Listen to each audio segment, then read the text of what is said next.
गुरु प्यारी सात संगत जी, आप सभी को राधा स्वामी जी। सात संगत जी, जो भी होता है वह तो सद्गुरु की मर्जी से ही होता है। अगर हम ये सोचते हो कि हम अपनी मर्जी से सत्संग घर जाते हैं तो ऐसा बिल्कुल भी संभव नहीं है। अगर मालिक की मर्जी हमें गुरु घर बुलाने की ना हो तो हम उनकी मर्जी के बिना गुरु घर नहीं जा सकते हैं। साथ संगत जी, उस वीडियो शुरू करने से पहले आप लोगों से एक मेरी छोटी सी विनती है कि वीडियो के अंत तक ज़रूर बने रहें और संगत के अपने इस चैनल को आप लोगों ने सब्सक्राइब नहीं किया है तो सब्सक्राइब ज़रूर कर लीजिए। साथ संगत जी, यह घटना एक गरीब सत्संगी की है जो कि भेड़ें चलाया करता था। भेड़ों से जो ये धुआं निकलता था, यह सत्संगी भाई उसी से अपना गुजर बसर किया करता था। सत्संगी था तो यह भाई हमेशा ही सत्संग घर में सेवा पर भी आया करता था। यह कभी भी सत्संग पर सेवा करने का मौका नहीं छोड़ता था।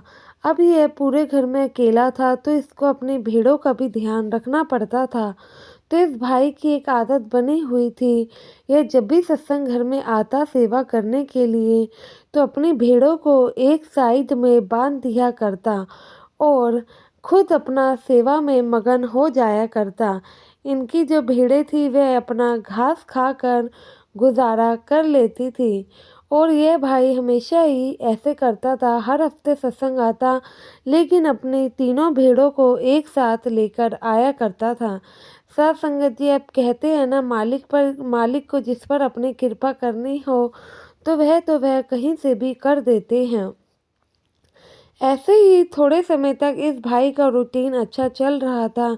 वह अपनी भेड़ों को सत्संग लेकर आता और खुद सेवा पर लग जाता और जब सेवा खत्म हो जाती तो अपनी भेड़ों को साथ लेकर जाता। तो ऐसे ही समय कट रहा था। तो अब थोड़े समय बाद जैसे ही सभी को पता लगा कि इस सत्संग घर में बाबा जी दर्शन देने के लिए आने वाले हैं, अब बाबा जी का भंडारा होना है, तो सत्संग घर में भीड़ भी काफ़ी हो जाती है, जैसे कि हम सभी संगत जानती है। अब यह भाई सोचता है कि अब बाबा जी आएंगे तो मैं अपनी भीड़ों को कहाँ छोड़कर आऊँगा, क्योंकि उस समय भीड़ है। तो ऐसे तो अभी कम भीड़ होती है और इतनी संगत नहीं होती है, तो मैं अपनी भीड़ों को कहीं पर भी छोड़ देता हूँ तो मुझे किसी भी प्रकार की परेशानी नहीं है। तो फिर अब जब बाबा जी आएंगे तो इतनी संगत के बीच में तो मैं अपनी भेड़ों को नहीं छोड़ सकता हूँ। तो ऐसे ही वो सोच ही रहा था, लेकिन उसको अपने सोचने का कोई हल नहीं मिलता है।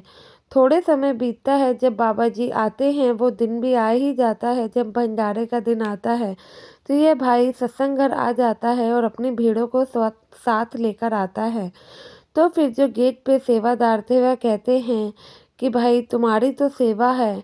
तो वो कहता है कि हाँ, मेरी सेवा है, लेकिन मैं इनका क्या करूँ? ये तो आपको पता है कि मेरे परिवार का एक छोटा सा हिस्सा है।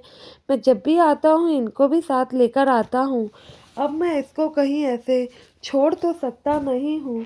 आप ही मुझे इस चीज़ का हल बताएं कि मैं क्या कर सकता हूँ।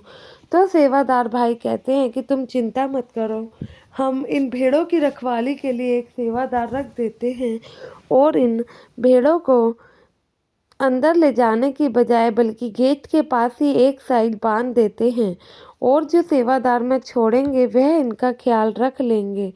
तो वह भाई कहता है कि देख लीजिए, जैसा आपको सही लगे, मैं अब इसमें भला क्या ही कह सकता हूँ। तो वह सेवादार भाई दूसरे सेवादार भाई की बात मान जाता है और वह अपनी सेवा करने अंदर चले जाता है। अपनी भेड़ों को उन सेवादार भाइयों के हवाले कर देता है। तो साथ संगत जी, भेड़ें बंदी होती है लेकिन वह भेड़ें काबू में ही नहीं आती हैं। जैसे ही अब बाबा जी का समय आने का होता है तो वह भेड़ें अपने जिससे वे बंदी थी उससे पीछा छुड़ाकर भागने को एकदम दौड़ती है। जैसे ही बाबा जी वहाँ से गुजरते हैं तो मानो उनको क्या हो जाता है कि वह अपने आप को छुड़ाकर सीधा बाबा जी के पीछे चलने लगती हैं। यह देखकर बाबा जी भी हैरान होते हैं, कहते हैं कि बेटा ये भेड़ें किसकी हैं? तो वह इतने में वह सेवादार भाई आता है और सारी घटना के बारे में बताता है। कहता है कि बाबा जी एक सत्संगी भाई है जो अपनी भेड़ों को अक्सर ही सत्संग पर लाया करते हैं। यह उन्हीं की भेड़ें हैं। तो बाबा जी कहते हैं, तो बेटा आज इन्हें आपने यहाँ पर क्यों बांधा है? ये तो हमेशा अंदर रहती हैं। तो कहता है कि बाबा जी संगत काफ़ी है, इसलिए हमने आज इसे यहाँ छोड़ दिया है। तो बाबा जी कहते हैं कि बेटा ये अंदर बंदी होती है, तो आज यहाँ पर बंदी है, इसलिए काफ़ी परेशान हो रही हैं, क्योंकि ये हमेशा ही अपनी जगह पर रहती हैं और इन्हें सत्संग सुनने को भी नहीं मिलेगा। तो इस वजह से ये भेड़ें तभी से काफ़ी परेशान हैं। अगर आप इनको इनकी जगह पर बिठाएंगे तो देखना ये एकदम शांति से स्थिर होकर बैठेंगी। तो सेवादार भाई कहता है कि पर बाबा जी इतनी संगत के बीच में हम इनको कैसे वहाँ छोड़ सकते हैं? तो बाबा जी कहते हैं कि बेटा ये किसी प्रकार की हानि आपको नहीं पहुँचाएंगी, बल्कि किसी को भी हानि नहीं पहुँचाएंगी। यह तो बहुत अच्छी रूह हैं जो कि अपना कर्म काट रही हैं। तो सेवादार भाई कहते हैं कि बाबा जी हम कुछ समझे नहीं, आप कहना क्या चाहते हो? तो साध संगत जी बाबा जी कहते हैं कि यह एक अच्छी जूनी में थी यह रूहें। तो फिर सेवादार कहता है कि क्या बाबा जी कोई रूह ऊंची जूनी से नीचे जूनी में भी आती है? तो बाबा जी कहते हैं हाँ बेटा क्यों नहीं, अगर ये सब हमारे कर्मों का चक्कर है, अगर हमारे कर्म ही सही नहीं हैं तो हमारी जो जूनी है वो नहीं देखी जाती है कि आज हम किस जूनी में हैं। बस कर्मों के हिसाब से ही हमें आगे जन्म मिलता है। यह जो भेड़े हैं ये तीनों दोस्त थे और किसी से लूट मार करके आपस में बांट कर खाया करते थे, इसलिए तीनों इस जन्म में भी एक साथ हैं। और साथ संगत जी इतने में जो उनका मालिक था वह सत्संगी भाई वह भी बाबा जी के पास आके क्षमा मांगने लगता है। कहता है बाबा जी माफ़ कर दो, लेकिन घर में कोई इनका ख्याल रखने वाला नहीं था, इसलिए इन्हें साथ लाना पड़ा। तो बाबा जी कहते हैं कि बेटा इसमें माफ़ी मांगने की कोई बात नहीं है और आप इनको यहाँ लाए, बहुत ही अच्छा काम किया। इनको भी सत्संग सुनने का मन था, इसलिए आप इनको नहीं लाए, मालिक ने इन्हें बुलाया है। तो वह बाबा जी कहते हैं कि बेटा ये जो तीनों दोस्त थे ना, इन्होंने तुमसे भी कर्जा लिया था, इसलिए आज इस जन्म में यह तुम्हारे लिए काम करके अपना कर्जा चुका रहे हैं। तो वह सत्संगी भाई बाबा जी के आगे हाथ जोड़ने लगता है और उन भेड़ों को अपनी ही जगह पर बांध दिया जाता है। जब सत्संग शुरू होता है वह भेड़ें सत्संग भी सुनती है और सत्संग खत्म होने के बाद बाबा जी जाते हैं तो उन भेड़ों से एक और बार मिलकर जाते हैं, उनके सर पर अपना हाथ भी फेर कर जाते हैं और सेवादारों को हिदायत भी देकर जाते हैं। कहते हैं कि इन भेड़ों का जो भी पालन पोषण है, खर्चा है, आज से सब हम ही करेंगे। और उस सत्संगी भाई को भी बोला जाता है कि आप डेली इसको यहाँ पर लेकर आया करें और इसके जो भरण पोषण का भी खर्चा है वह सब हम देखेंगे। तो वह सत्संगी भाई कहता है, हाथ जोड़ता है, कहता है बाबा जी आपने जो दिया है हम उसी में खुश है।